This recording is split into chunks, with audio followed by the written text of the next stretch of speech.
Let's Cover That podcast is brought to you by CM&F Group, professional liability services for over 200 healthcare professions. Visit our website at cmfgroup.com/podcast for more info.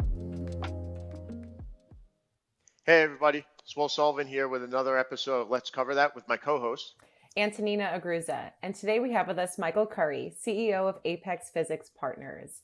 Michael, thanks so much for joining us on the podcast today. Thank you for having me. So Michael, give us a little background about your background in the healthcare industry. So I originally was not a healthcare professional. So I come to healthcare by way of finance. So in a prior life, I was an investment banker. And back in 2011, myself and my business partner and one of my best friends, Keith Burns, decided that we were not going to be investment bankers and corporate lawyers anymore, respectively, and that we were going to try our hand at entrepreneurship, and that we were looking to purchase a business that lied at the intersection of healthcare and compliance. And so I went back to business school at the University of Chicago. I graduated in 2013. We raised a small amount of capital from a group of private investors, and we sought out on a search to find one unique small business that would allow us to execute our plan and kind of live out our dream. We found a business just outside of Baltimore, Maryland called Kruger Gilbert Health Physics, which is a medical physics consulting business. Back in 2013, we purchased the business in 2014. We have been to this day in medical physics for almost 9 years. And we started off with around 16 employees, and today we are at 160 doing business in 32 states. So so Michael, can you just, if you've been in it now for 9 years, that means that most people don't even have 9 minutes of understanding. What is medical physics, just for everybody to understand that, just from the basics? Absolutely. I will explain medical physics the way I explain it to my grandma. So there are essentially two branches of medical physics. There is diagnostic medical physics and there's therapy medical physics. So diagnostic medical physics is really the practice of ensuring both occupational and patient safety around imaging. So think of CTs, MRIs, X-rays, mammography machines. A number of those machines emit ionizing radiation. And there are a number of healthcare professionals who run those machines who obviously could be exposed to levels of radiation.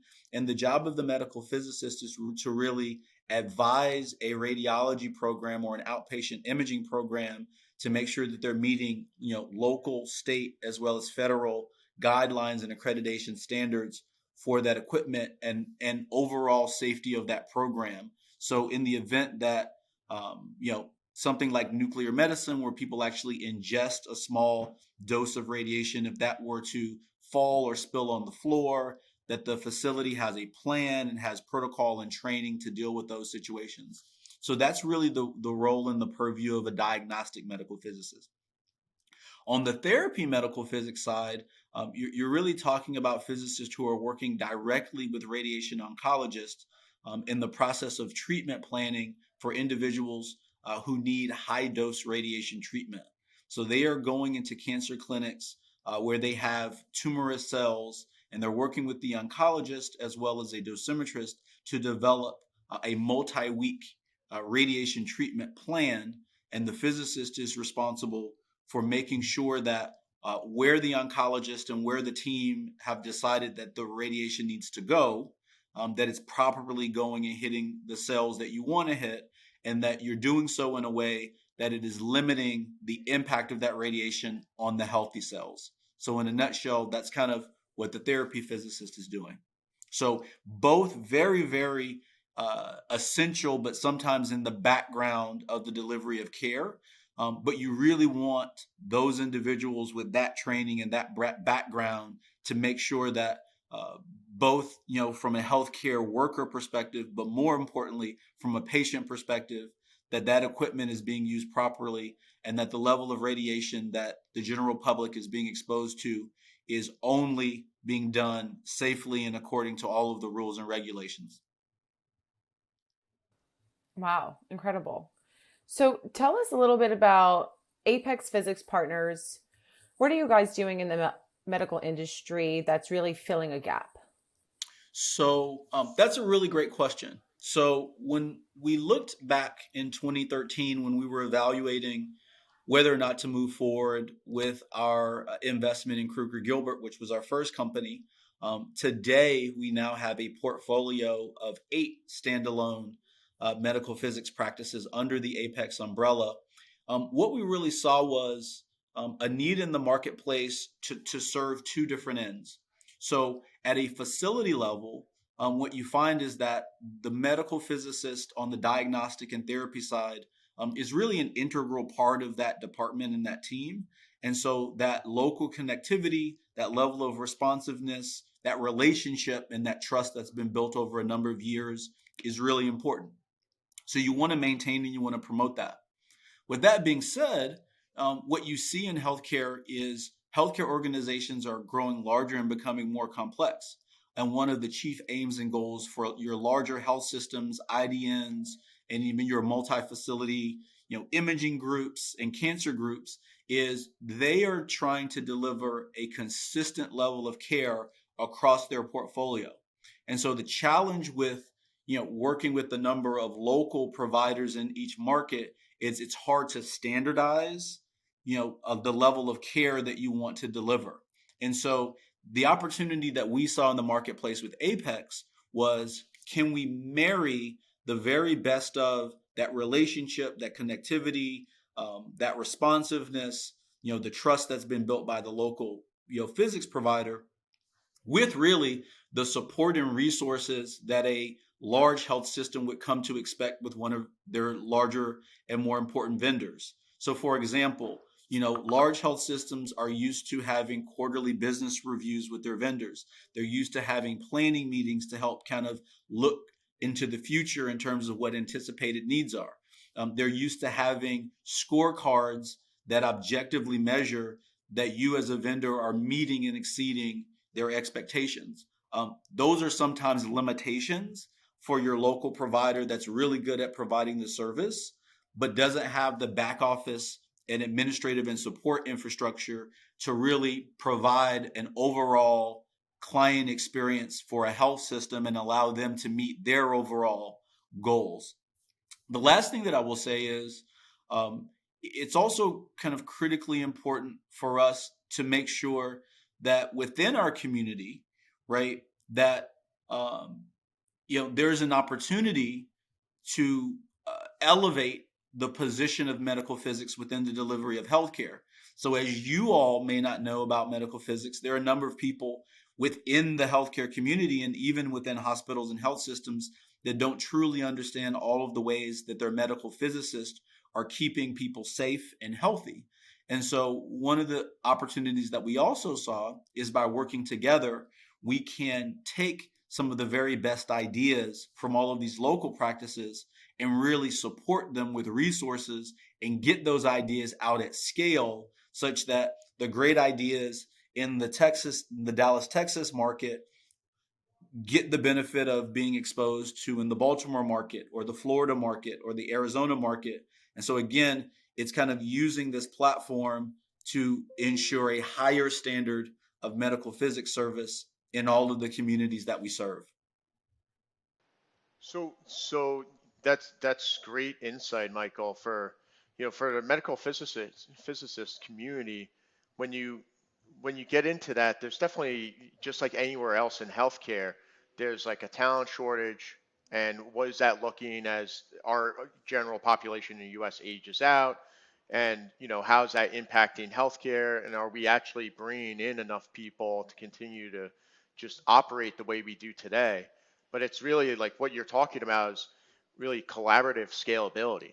So, when you look at like future facing and seeing potential talent shortage, but also a lesser known, really necessary fabric to the healthcare system, where do you see that on, like you're saying, collaborating, pulling more people into this community, making sure they stay integrated, and what do you see on that for milestones for you all? So I think that that's a very, very good question. And I think it's at the heart of the future of Apex and really the future of the medical physicist industry. And so, what you find in medical physics, which is really analogous to a number of areas within healthcare, is you have a net kind of migration out of the field, and you have kind of more people who are reaching that age where they're looking at retirement versus people coming in. And so, there are a number of ways that we at Apex, with a number of peers in the community, because again, this is not something that just our firm is equipped to handle, but I think that kind of given our size and scale, we have a seat at the table and we can bring some resources to bear to take some of these ideas and kind of make them happen. But one of the things that we want to do is kind of part of this partnership model is making sure that individual practitioners or owners of these local practices understand that first that there's actual value in the relationship and the business that they've built. So what we find in many cases is an individual or a small group will reach a phase where a number of the members are looking to transition out of the industry, and they will either just kind of fold the tent and go out of business or just hand over those relationships to other local competitors or friends or peers, not realizing that the 20 to 30 years that they've put in managing and building those relationships have true economic value. So I think one of the things that we're really passionate about is making sure that we celebrate and appreciate the contributions of those who are exiting our industry and making sure that they get full and adequate value for the relationships and the work that they've done. In terms of kind of how we're working to solve kind of the talent shortage, I think what we have to do is, one, we have to continue to promote the residency programs that exist in our community, but we also need to put more resource behind creating more opportunities for more individuals to pursue the residency path. So for medical physics, similar to physicians, you actually have to become a fully boarded medical physicist with all the rights, privileges, and responsibilities.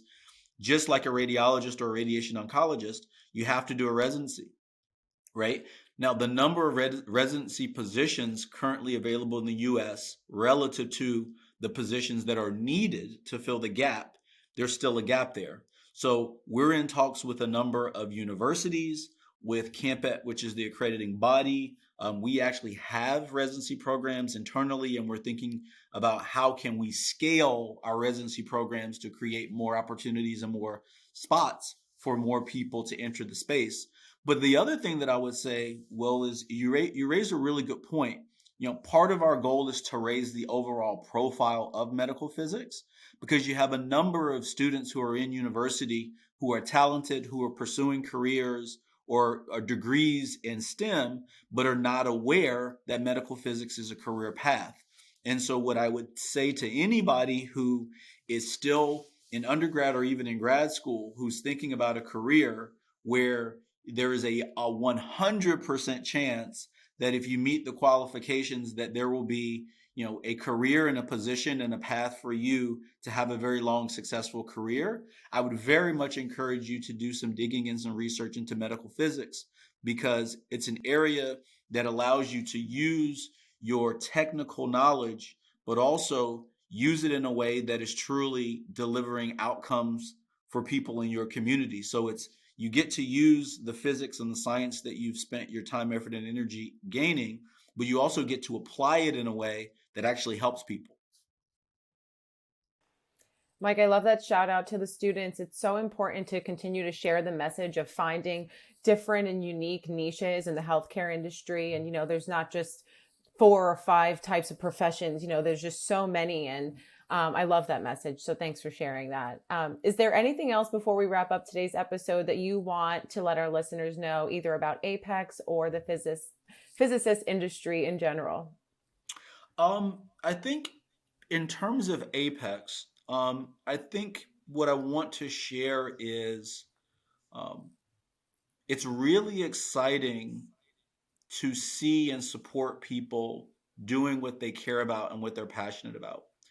And Apex in medical physics is not dissimilar to a number of healthcare fields where people don't enter this strictly for the money. They really do it for the impact. But it's been a very fun ride to help share and create a model at Apex where we can impact more communities, we can grow as a business, we can create opportunities to share that growth with the team. We can build scale in such a way that we can provide people career paths that otherwise they may not have been afforded. And we can do that in a way that is also fun. And that's not to say that Apex as an entity really is only 3.5 years old, and so there's much for us to learn and there to do. But as the leader of the organization, it's really exciting and really rewarding and fulfilling to see an organization that is truly purpose driven, that cares about its members, and that kind of rejects the false notion that in order to grow and be successful financially, you have to do that to the detriment of your culture and to your team. Our view is you can do them both. And I think the last thing that I would say is really our model has been predicated on opening our arms and opening our doors to those local physics practices and embracing the fact that Apex doesn't have all of the answers, but we've created a platform of collaboration such that each partner that joins Apex brings something very special from a cultural perspective, but also from a knowledge-based perspective. And so we end all of our state of the company, we call them the state of the Apex meetings, with one quote, which is, if you want to go fast, go alone. If you want to go far, go together. And so it's been really heartwarming to see how these individual practices have coalesced, have found a way to drop ego, to put our communities, to put patients, and to put our clients ahead of kind of individual agenda, and to move forward and work on the big problems of our industry. And ultimately, our core purpose and kind of our mission statement is, to enable healthier and safer outcomes for the communities that we serve. And so it's really a blessing and an honor to be a leader of an organization that is really doing good and doing well financially as an organization, and having an opportunity to share that growth and to share all of the positive things that are happening with the team.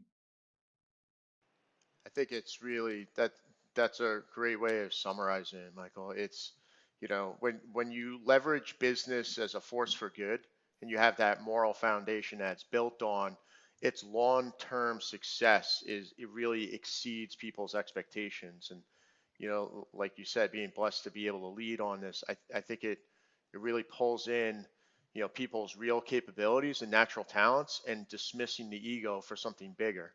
And you can win on that personally and professionally. I think that's just amazing that you're doing it, because so many problems in healthcare really need that type of sentiment and that focus and purpose. So thank you so much for joining us. Thank you for having me.